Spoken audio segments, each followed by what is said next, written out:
One. Hello, everybody. Hello. It's Nikki Noya from the Jet Set. I am so happy to be talking to my friend Mark Edwards.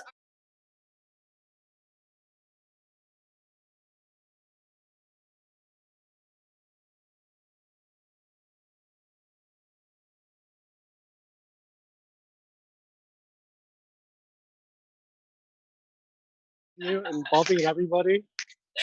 Well, I thought today we can kind of talk about what's going on in DC where I am, what's going on in Mallorca, and let's, as travel experts, talk about some of our favorite places, some of our favorite people, food, experiences, and just kind of get people ready for all of the amazing travel that they're going to do in the future. So while we're on lockdown, let's kind of talk about all of our favorite experiences. But first, kind of tell me what's going on in Mallorca. It looks very quiet there. What's closed? Yeah. How are people feeling over there right now? Well, we're coming into the second week of lockdown, Mm-hmm. and the government announced another 2 weeks. So we're looking mid-April till it ends. Okay. I don't know if you can see the palm behind palm tree behind me, but essentially it's really, really quiet. So we're on lockdown. For myself, there's really no reason for me to be allowed to go out of my flat. We're here on my terrace, other than to get groceries. So when I get groceries, it's the most exciting experience ever because I actually see other human beings in person. It's brilliant. But it's I don't know what it's like for you, Nikki, but at the very beginning it was a lot of fear and excitement because everybody is connecting on Zoom, everybody's talking. And then we went into no, we're really scared. And then all the social groups popped up. So people were talking as part of support groups, as part of cooking at home groups, of concerts coming out, streaming live groups. And it was all quite exciting. I don't know, I think the mood just keeps going up and down. Definitely. What's it like over there? I think it's the exact same way. In the beginning, there was a lot of, what's going on? Fear. I mean, I myself had, just being totally honest, I had a full meltdown. I have a 2-year-old daughter. Everything was closing. I saw people in the markets shopping very kind of anxiously. And then now it's like, I can't wait to talk to a familiar face. And the human connection in this whole situation, it's really brought out some of the best in people. I mean, some of the worst, but I'm really seeing some of the best of human nature come out. And I feel the same way. I mean, I haven't really been grocery shopping, but we have a giant dog, and taking our dog for a walk and, waving to our neighbors from across the street. We're all so excited to see each other. So I think it's really the small things that I so appreciate. Totally. Right? Definitely. I know. Are the restaurants closed there too? No, yes, everything is closed aside from essential services, which is basically water and, as we were talking about yesterday, wine. Yes, that was my number one shopping list. Yeah, just for everybody else's attention, Nikki said, but the wine stores are still open. Yeah. The exception is with the restaurants, you're allowed to do deliveries, so you can stay open as long as you're doing deliveries, but you can't actually host people to have dinner. Yes. Yeah. Same here. Isn't it how, I mean, just the thought of going out to eat is such a normal thing for us, and not being able to go out and enjoy be at a restaurant. It's these little things that you kind of took for granted before. So now I'm thinking of all of the restaurants that I want to go to here in DC, and all of the restaurants that I want to go to. But you know something, Nikki, we're going slightly off topic. I've started to really experiment a lot with my cooking. Good. I mean, it's only me, but I'm really enjoying it. We should share recipes, because it's oh my God, how can I keep the creative juices flowing? And cooking for me is, I'm just trying to draw inspiration from the places I've been around the world and the food I've loved. So, yeah. I think a lot of people are finding themselves oh, wait, I actually like to cook. I'm looking at recipes. I'm remembering a different trip that I had, and I'm going to try to recreate that. Yeah. I think definitely good. Okay, Mark. Yeah. Since we are travel experts, let's talk a little bit about some of our favorite things, people, places that we have been to on our trip. So let's do some of our favorite places that you have. Okay. But tell me about some of your favorites.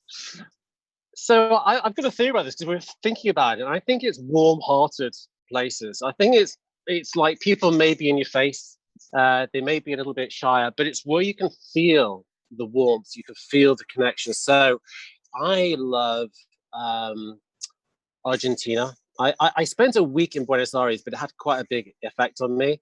I lived for the best part of a year in Brazil, and I spent quite a lot of time in Israel. Wow. And some time in India as well. So I think all those places in very different ways are warm-hearted places. Mhm. Yeah. What about you? It really is about the people. Mm. So much so many places that I've been to, Belize, Estonia, even a small town like Franklin, Indiana. It's always, I love the places, but it's always the people that I remember. Yeah. The guides that I've been with. I was just thinking about my guides when I went to Africa on safari, from Mountain Travel Sobek, and all of my guys there. I will never forget them. I mean, Yeah. like the smells and the food and all this stuff, but it's always the people that always leave just such lasting impressions on us, right? Whenever we Yeah. travel. Yes. Tell me a little bit about Israel. I have never been there, and I would love to go there. Tell me about it. Well, everybody's in your face in a really nice way. So like I was staying with a friend in Tel Aviv the last time I was there, and there's a big road, Dizengoff, and there's a little kind of shop, a kind of cafe shop that's in the middle of the boulevard. And we used to go there every morning, and it was like the beehive for the whole city. Everyone used to go there. And I'd order a coffee or something, and I'd have people come up to me going, "Who are you? What's your name? How old are you? Are you single? Are you single? I can set you up with somebody right now. Do you want to do it? Like, what do you work in? How much do you earn?" And and I was like, in a way, I'm kind of English in a way, so I find it a little bit. But overall, I loved it because at the end of the day, they were interested in me. They cared. They were asking questions, and I'd rather that than coldness, you know. Mm-hmm. We actually, you and I were talking about New York City. My favorite place in the whole world. I lived there for 15 years. I got married in New York City. New York City has my heart. And some people think, oh, like New York, it's so, everyone's so busy. The best people, I think, personally, in the entire world. So I just real quick want to send my love and aloha to New York City right now. You guys have my heart. You guys are doing amazing right now. A big aloha to all of the medical workers and delivery guys and our sanitation guys and Port Authority, all of the people who are taking care of New York City and cities all over the world.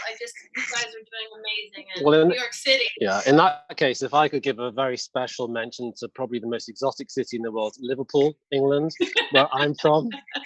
The friendliest people in the world. That's a fact, okay? Really, Nikki, you'll be in a queue. And somebody said, "Hello, love, what are you doing here?" And like, what are you having to eat? Do you want to try a bit of this? I don't know if you understood any of that, but my point is, they're very friendly. We love the people. So tell me a little bit, because I love food. Tell me a little bit about some of your most memorable meals that you've had while traveling.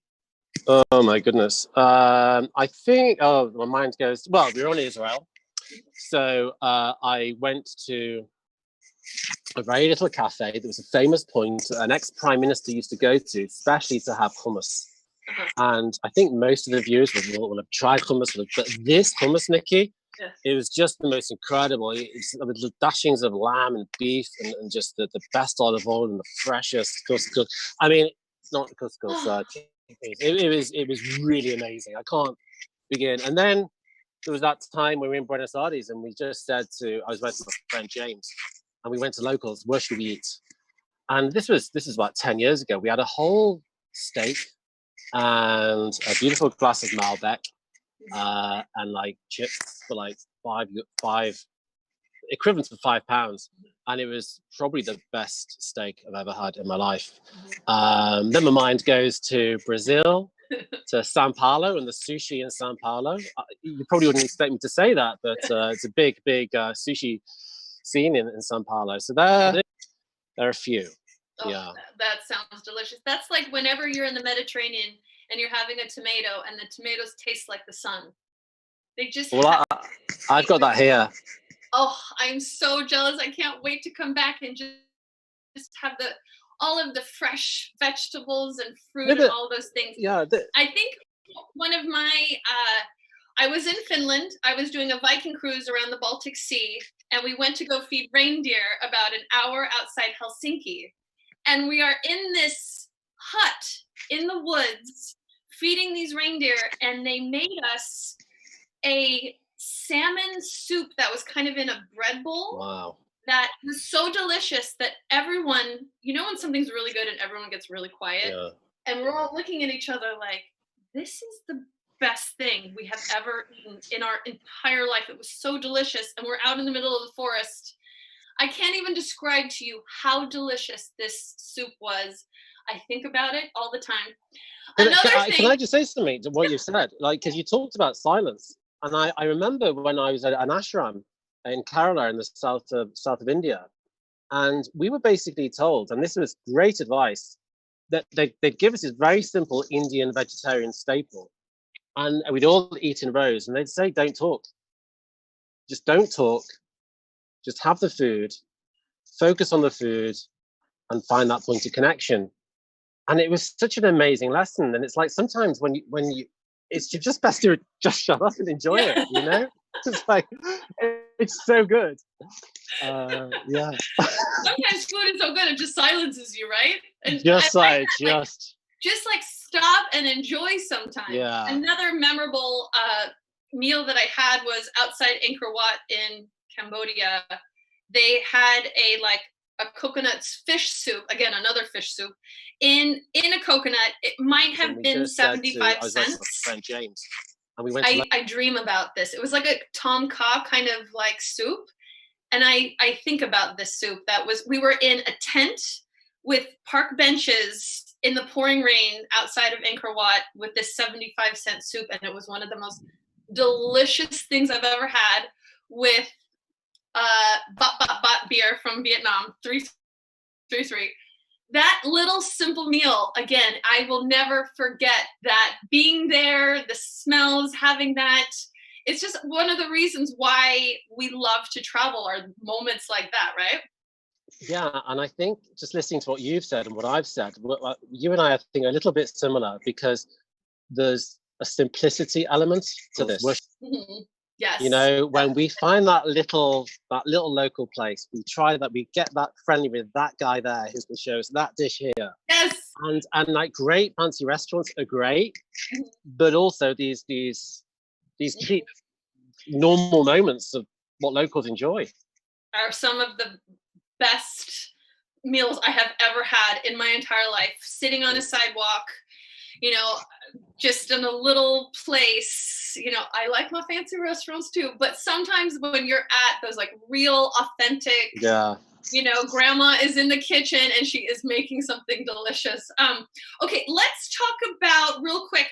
I want you guys, if you have any questions for us, if you have any travel ideas, you want to talk about places that you're thinking about going this summer, please, you can write them here on our Jet Set page, or you can find Mark at Mark Edwards Photography. I'm Nikki Noya, of course. So get those questions in, because we're going to talk about all of that on our next segment.